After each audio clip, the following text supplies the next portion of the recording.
ఇవన్నీ పథకాలు కూడా పూర్తిగా రద్దయిపోతాయన్న సంగతి మర్చిపోవద్దు అని మీ అందరితో కూడా నేను ఇవాళ చెప్తా ఉన్నాను. పొరపాటును మళ్ళీ చంద్రబాబు నాయుడు గారికి ఓటు వేస్తే, మళ్ళీ ఈసారి పొరపాటున చంద్రబాబు నాయుడు గారికి ఓటు వేస్తే తనను వ్యతిరేకించే వాళ్ళు ఎవరిని కూడా తాను బతకనివ్వడు. పొరపాటున ఓటేస్తే తనను వ్యతిరేకించే వారిని ఎవరిని కూడా చంద్రబాబు నాయుడు గారు ఇక బతకనివ్వరు.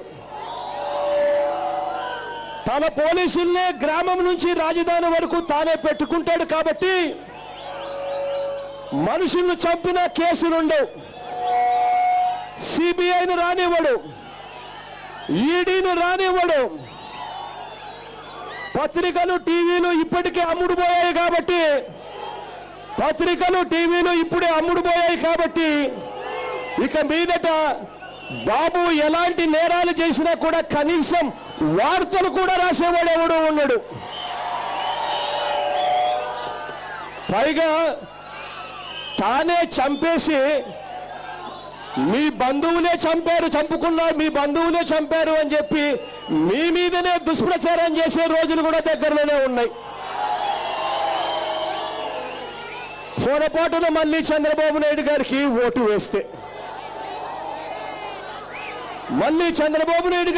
వేస్తే, బీసీలు కానీ, ఎస్సీలు కానీ, ఎస్టీలు కానీ, మైనారిటీలు కానీ, నిరుపేదలు కానీ, మధ్యతరగతి వర్గాల వాళ్ళెవ్వరికీ కూడా ఉద్యోగాలు ఉండవు అన్న సంగతి మర్చిపోవద్దు అని మీ అందరితో కూడా నేను కోరుతా ఉన్నాను. ఇప్పటికే ఎవరికైనా బీసీలకు కానీ, ఎవరికైనా బడుగు బలహీన వర్గాల వారికి కానీ ఉద్యోగాలు కావాలి అని చెప్పి ఎవరినైనా కూడా గవర్నమెంట్ ఉద్యోగాలు వచ్చే పరిస్థితి ఉంటే ఈ పెద్ద మనిషి ఏకంగా లేఖలు రాసి వీళ్ళు అర్హులు కారు అని చెప్పి, జడ్జిలుగా వీళ్ళు అర్హులు కారు అని చెప్పి ఇప్పటికే లేఖలు రాస్తా ఉన్న పరిస్థితిని ఒక్కసారి మర్చిపోవద్దు అని చెప్పి మీ అందరితో కూడా నేను కోరుతా ఉన్నాను. పొరపాటున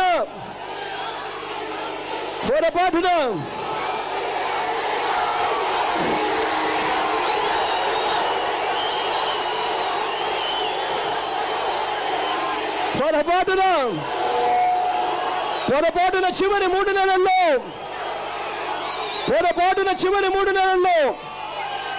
చంద్రబాబు నాయుడు చూపిస్తున్న సినిమాలు మీరు నమ్మితే, పొరపాటున చంద్రబాబు నాయుడు గారు చివరి 3 నెలల్లో చేస్తున్న డ్రామాలను నమ్మితే, చంద్రబాబు నాయుడు గారు చేస్తా ఉన్న ఎన్నికల వాగ్దానాలను మళ్ళీ పొరపాటున మీరు నమ్మితే, చంద్రబాబు నాయుడు గారు టీవీలలో ఇస్తా ఉన్న ప్రకటనలను పొరపాటున మీరు నమ్మితే,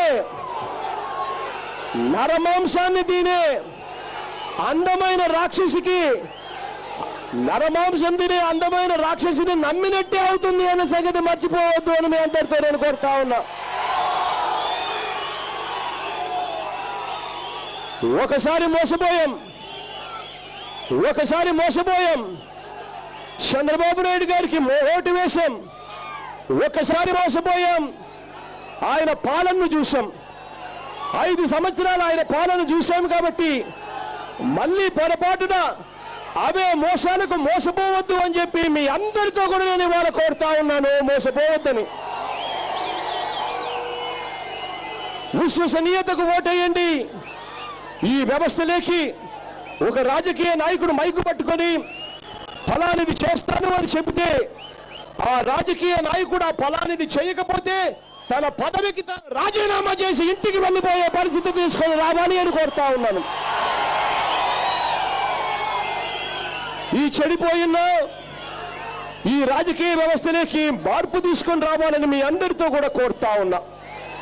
ఈ చంద్రబాబు నాయుడు గారు మరో 14 రోజుల్లో ఎన్నికలు ఉన్నాయి కాబట్టి ఈ 14 రోజులు అప్రమత్తంగా ఉండమని అడుగుతా ఉన్నాను.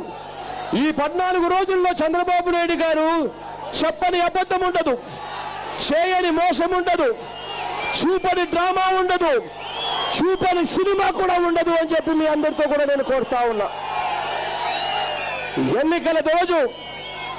ఎన్నిక రోజు దగ్గరికి వచ్చేసరికి ఈ పెద్ద మనిషి చంద్రబాబు నాయుడు గారు మన గ్రామాలకు మూటలు మూటలు డబ్బులు పంపిస్తాడు అన్నది మర్చిపోవద్దు అని కోరుతా ఉన్నాను మీ అందరితో. మూటలు మూటలు డబ్బులు పంపించి ప్రతి చేతిలోనూ 3,000 రూపాయలు డబ్బు పెట్టే కార్యక్రమం చేస్తాడు అన్నది మర్చిపోవద్దు అని అడుగుతా ఉన్నా. మీ అందరితో నేను కోరేది ఒకటే, మీ గ్రామాలలో మీ వార్డుల్లో మీరు ప్రతి ఇంటికి వెళ్ళండి, వెళ్ళి ప్రతి అక్కను కలవండి, వెళ్ళి ప్రతి చెల్లెమ్మను కలవండి, వెళ్ళి ప్రతి అవ్వను కలవండి, వెళ్ళి ప్రతి తాతను కలవండి.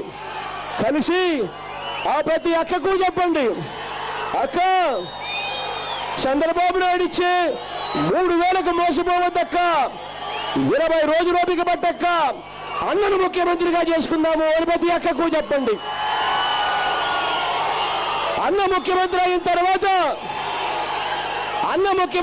తర్వాత మన పిల్లలను మనం కేవలం బడులకు పంపితే చాలు, బడికి పంపించినందుకు అన్న ప్రతి అక్క చేతిలోనూ సంవత్సరానికి 15,000 రూపాయలు పెడతాడు అని ప్రతి అక్కకు చెప్పండి.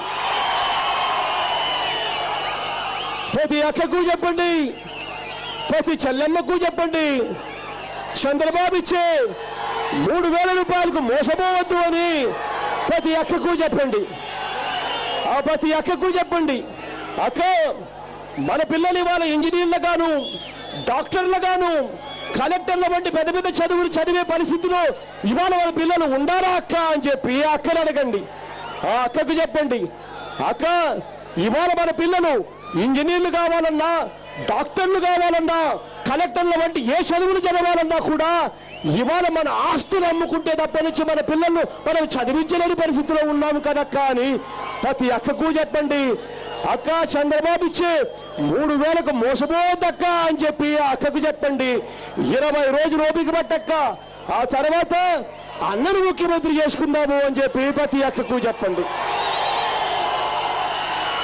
అన్న ముఖ్యమంత్రి అయిన తర్వాత మన పిల్లలను ఇంజనీర్లుగాను, డాక్టర్లుగాను, కలెక్టర్ వంటి పెద్ద పెద్ద చదువులు అన్న ఎన్ని లక్షలు ఖర్చు అయినా కూడా అన్న చదివిస్తాడు అని ప్రతి అక్కకు చెప్పండి. ప్రతి చెల్లెమ్మకు చెప్పండి, ప్రతి అక్కకు చెప్పండి, పొదుపు సంఘాల్లో ఉన్న ప్రతి అక్కను చెల్లెమ్మను కలవండి, చెప్పండి, అక్క చంద్రబాబు ఇచ్చే 3,000 రూపాయలకు మోసపోవద్దక్క అని చెప్పి అక్కకు చెప్పండి. 5 సంవత్సరాలు చంద్రబాబు నాయుడు గారి పాలన చూశాం. పొదుపు సంఘాల రుణాలన్నీ కూడా మాఫీ చేస్తాడు అని అన్నాడు. 1 రూపాయి అయినా మాఫీ చేశాడా అక్క అని అక్కను అడగండి. ఆ ప్రతి అక్కకు చెప్పండి, అక్క చంద్రబాబు నాయుడు గారు ముఖ్యమంత్రి అయ్యారు. గతంలో పొదుపు సంఘాల రుణాలకు 0 వడ్డీకే రుణాలు ఇచ్చేవాళ్ళు. ఇవాళ 0 వడ్డీ అనే పథకం చంద్రబాబు నాయుడు గారు ముఖ్యమంత్రి అయిన తర్వాత ఎగరగొట్టాడు కదక్క అని ప్రతి అక్కకు చెప్పండి. ఆ ప్రతి అక్కకు చెప్పండి, అక్క చంద్రబాబు ఇచ్చే 3,000 రూపాయలకు మోసపోవద్దక్క, 20 రోజులు ఓపిక పట్టక్క, అన్నను ముఖ్యమంత్రిగా చేసుకుందాము అని ప్రతి అక్కకు చెప్పండి. ఆ ప్రతి అక్కకు చెప్పండి, అన్న ముఖ్యమంత్రి అయిన తర్వాత పొదుపు సంఘాల్లో ఉన్న అక్క చెల్లెమ్మలకు ఎన్నికల తేదీ వరకు మొత్తంగా ఎంతైతే రుణాలుంటాయో ఆ మొత్తం రుణాలన్నీ కూడా 4 దఫాల్లో నేరుగా అక్క చెల్లెమ్మల చేతులకే ఇస్తాడన్నా అని చెప్పి ప్రతి అక్కకు చెప్పండి. ప్రతి చెల్లెమ్మకు చెప్పండి. అంతేకాదక్క మళ్ళీ 0 వడ్డీకే రుణాలు ఇచ్చే రోజులు రావాలి అనంటే అది గతంలో ఆ దివంగత నేత ప్రీతమ నాయకుడు రాజశేఖర రెడ్డి రాజన్న రాజ్యంలో చూసాము. మళ్ళీ అది జరగాలంటే అది జగనన్నతోనే సాధ్యము అని చెప్పి ప్రతి అక్కకు చెప్పండి. ఆ పేదరికంలో ఉండి అలమటిస్తా ఉన్న ఆ ఎస్సీ అక్కలకు చెప్పండి, ఆ ఎస్టీ అక్కలకు చెప్పండి, ఆ బీసీ అక్కలకు చెప్పండి, ఆ మైనారిటీ అక్కలకు చెప్పండి. 45 సంవత్సరాల నుంచి 60 సంవత్సరాల వయసులో ఉన్న ఆ ప్రతి అక్క దగ్గరికి వెళ్ళి చెప్పండి, అక్క చంద్రబాబు ఇచ్చే 3,000 రూపాయలకు మోసపోవద్దక్క, 20 రోజులు ఓపిక పట్టక్క, అన్నను ముఖ్యమంత్రిగా చేసుకుందాము. అన్న ముఖ్యమంత్రి అయిన తర్వాత వైఎస్ఆర్ చేయూత అన్న పథకాన్ని తీసుకొస్తా ఉన్నాడు. అన్న ముఖ్యమంత్రి అయిన తర్వాత ఆ వైఎస్ఆర్ చేయూత అన్న పథకంతో ప్రతి అక్క చేతిలోనూ అన్న 75,000 రూపాయలు పెడతాడు 4 దఫాల్లో అని చెప్పి ప్రతి అక్కకు చెప్పండి. ప్రతి రైతన్నను గెలవండి అన్నా. రైతన్న 5 సంవత్సరాల చంద్రబాబు నాయుడు గారి పాలన చూశాం, ఓటు వేశాం, గెలిపించాం. ఆయన ముఖ్యమంత్రి అయ్యాడు. ముఖ్యమంత్రి అయిన తర్వాత రుణాలు మాఫీ చేస్తాను అని అన్నాడు. ఆయన చేసిన రుణమాఫీ అన్న పథకం కనీసం వడ్డీలకైనా వచ్చిందా అన్నా అని చెప్పి ఆ రైతన్నను అడగండి. ఆ ప్రతి రైతన్నకు చెప్పండి అన్నా. 5 సంవత్సరాల చంద్రబాబు నాయుడు గారి పాలన చూశాం. ఈ 5 సంవత్సరాలలో ఏ ఒక్క పంటకైనా కూడా ఏ రోజైనా కూడా గిట్టుబాటు ధరలు వచ్చాయా అన్నా అని చెప్పి ప్రతి రైతన్నను అడగండి. ఆ ప్రతి రైతన్నకు చెప్పండి అన్నా, చంద్రబాబు ఇచ్చే 3,000 రూపాయలకు మోసపోవద్దన్నా. 20 రోజులు ఓపిక పట్టన్నా. ఆ తర్వాత అన్నను ముఖ్యమంత్రిగా చేసుకుందాము. అన్న ముఖ్యమంత్రి అయిన తర్వాత ప్రతి రైతన్నకు మే మాసం వచ్చేసరికి రైతన్నల పెట్టుబడి కోసం అన్న ప్రతి రైతన్న చేతిలోనూ సంవత్సరానికి 12,500 రూపాయలు పెడతాడు అని ప్రతి రైతన్నకు చెప్పండి. ఆ రైతన్నకు అన్న 50,000 రూపాయలు ఇస్తాడు పెట్టుబడుల కోసము అని చెప్పి ప్రతి రైతన్నకు చెప్పండి. అంతేకాదు ఆ ప్రతి రైతన్నకు చెప్పండి అన్న, గిట్టుబాటు ధరలు కల్పించడమే కాదు, గిట్టుబాటు ధరలకు అన్న గ్యారంటీ కూడా ఇస్తాడు అని చెప్పి ప్రతి రైతన్నకు చెప్పండి. ప్రతి అవ్వ దగ్గరికి వెళ్ళండి, ప్రతి తాత దగ్గరికి వెళ్ళండి. వెళ్ళి ఆ అవ్వను అడగండి, అవ్వా ఎన్నికలు వచ్చేసాయి అవ్వా, ఎన్నికలకు ముందు 2 నెలల కిందట మీకు పెన్షన్ ఎంత వచ్చేదవ్వా అని చెప్పి ఆ అవ్వను అడగండి. ఆ అవ్వ మీతో అంటుంది, ఇలా అంటుంది, వచ్చేది కాదు నాన్న అని ఇలా అంటుంది. లేకపోతే ఆ అవ్వ అంటుంది, ఇలా 1000 రూపాయలు మాత్రం వచ్చేది అని చెప్పి ఆ అవ్వ అంటుంది. అప్పుడు ఆ అవ్వను అడగండి, అవ్వా ఎన్నికలే రాకపోయింటే, జగనన్నే 2,000 ఇస్తాను అని చెప్పకపోయింటే ఈ చంద్రబాబు 2,000 ఇచ్చేవాడేనా అవ్వా అని చెప్పి ప్రతి అవ్వను అడగండి.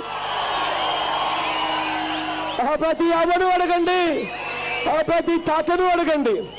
చంద్రబాబు నాయుడు గారు చెప్పి మోసాలకు మోసపోవద్దవ్వా, 20 రోజులు ఓపిక పట్టవ్వా, ఆ తర్వాత మీ మనవడు ముఖ్యమంత్రి అవుతాడవ్వా అని చెప్పి ప్రతి అవ్వకు చెప్పండి.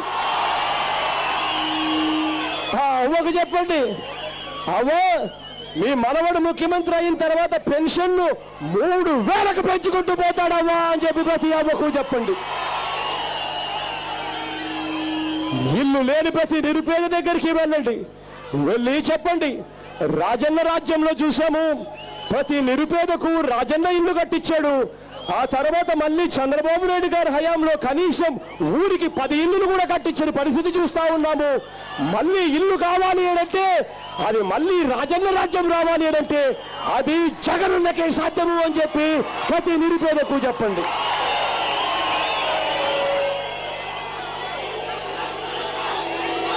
నవరత్నాల్లోని ప్రతి అంశము ప్రతి అక్క దగ్గరికి వెళ్ళాలి, ప్రతి అంశము ప్రతి చెల్లెలకు చెప్పండి, ప్రతి అంశము ప్రతి అవ్వకు చెప్పండి, ప్రతి అంశము ప్రతి తాతకు చెప్పండి, ప్రతి అన్నకు చెప్పండి. నవరత్నాలు వస్తాయి, మన బతుకులు మారుతాయి, మన ముఖంలో చిరునవ్వులు వస్తుంది, అది జగనన్నతోనే సాధ్యము అని చెప్పి ప్రతి అక్కకు చెప్పండి. ఈ పాలన పోవాలి, విశ్వసనీయతతో కూడిన పాలన రావాలి. ఇటువంటి పాలన కోరుతూ మీ అందరి చల్లని దీవెనలు, మీ అందరి చల్లని ఆశీస్సులు జగనన్నకి ఇవ్వాలని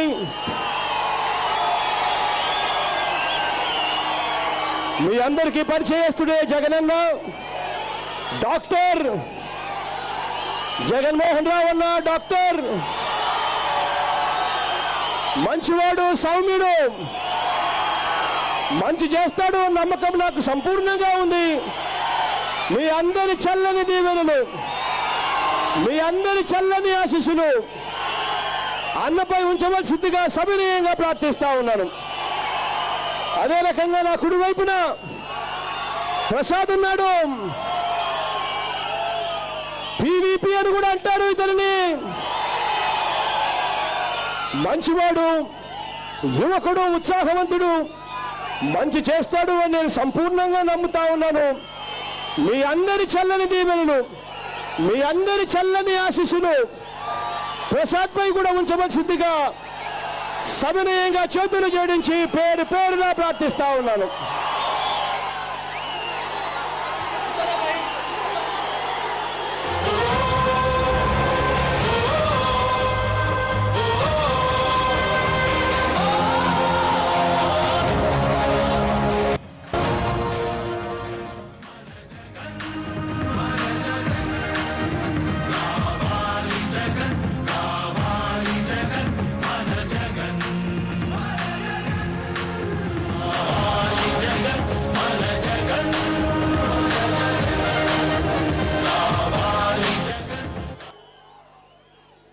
ఒకసారి